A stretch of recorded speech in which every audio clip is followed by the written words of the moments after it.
তো নমস্কার বন্ধুরা, আমি শিউলি সুইট ফ্যামিলিতে সবাইকে স্বাগত। তো আমি তোমাদের জন্য নিয়ে এসেছি আজকে একটা নতুন রেসিপি। এগুলো কি বলো তো, এগুলো হচ্ছে বুনো আমড়া, ছোট ছোট যে বুনো আমড়াগুলি হয়, এগুলো হচ্ছে সেইগুলো।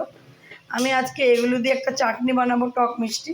তো সেগুলি তোমাদের সাথে শেয়ার করব। তো আমার আমড়ার চাটনি বানানোর জন্য লাগছে আমরা আমি ছুলে ধুয়ে নিয়েছি ভালো করে। এখানে রয়েছে সর্ষে, এখানে রয়েছে নুন, এখানে রয়েছে হলুদ, এখানে রয়েছে চিনি।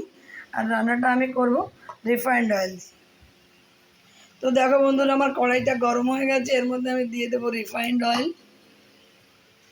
তো রিফাইন্ড অয়েলটা গরম হয়ে গেছে, দেখো এর মধ্যে আমি দিয়ে দিলাম হাফ চামচি মতো সর্ষেটা একটু ভাজা ভাজা হবে। দেখো বন্ধুরা, আমার সর্ষেটা ভাজা ভাজা হয়ে গেছে। এখানে আমি আমড়াগুলোকে দিয়ে দেবো। আমড়াগুলোকে দিয়ে অল্প একটু নুন দিয়ে দেবো, আর এখানে দিয়ে দেবো অল্প একটু হলুদ।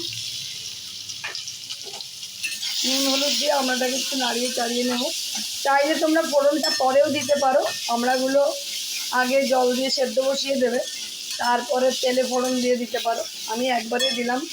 একবারে দিলে কি হয়, তাড়াতাড়ি করে হয়ে যায়, আবার কড়াই ধুয়ে ফোড়ন দিতে হবে, সেটা আর দরকার হয় না।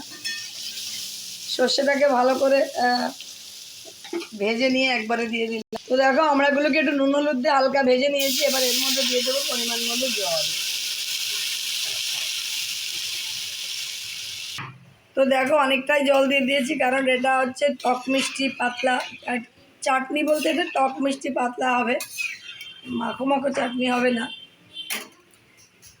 আমি এর মধ্যে পরিমাণ মতো চিনি দিয়ে দেবো। দেখো এক ঢাকনা মতো চিনি দিয়েছি, অনেকটাই 150 গ্রাম মতো চিনি দিয়েছি, একটু মিষ্টি মিষ্টি হবে বলে। এবার এটাকে একটু ঢাকা দিয়ে দেবো যাতে আমড়াটা সেদ্ধ হয়ে যায়।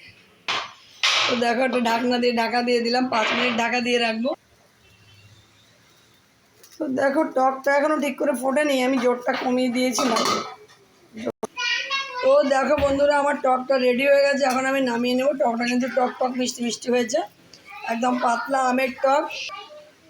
তো দেখো টকটা রেডি হয়ে গেছে। শেষ পাতে এই টকটা খেতে কিন্তু খুব ভালো লাগে গরমকালে, একদম টক টক মিষ্টি মিষ্টি। এই পাতলা টক আমি আম দিয়েও করি, আমড়া দিয়েও। এখন যেহেতু কাঁচা আম কম পাওয়া যাচ্ছে, আমড়াগুলো পাওয়া যাচ্ছে, তো দুই একটা আমরা এরকম ভেঙে ভেঙে দিয়েছি, তাহলে একটু টক টক ভাব হয়। চিনি তো দেখেছি অনেকটাই দিয়েছি। তো চলো টকটা আমি এবার নামিয়ে নেব।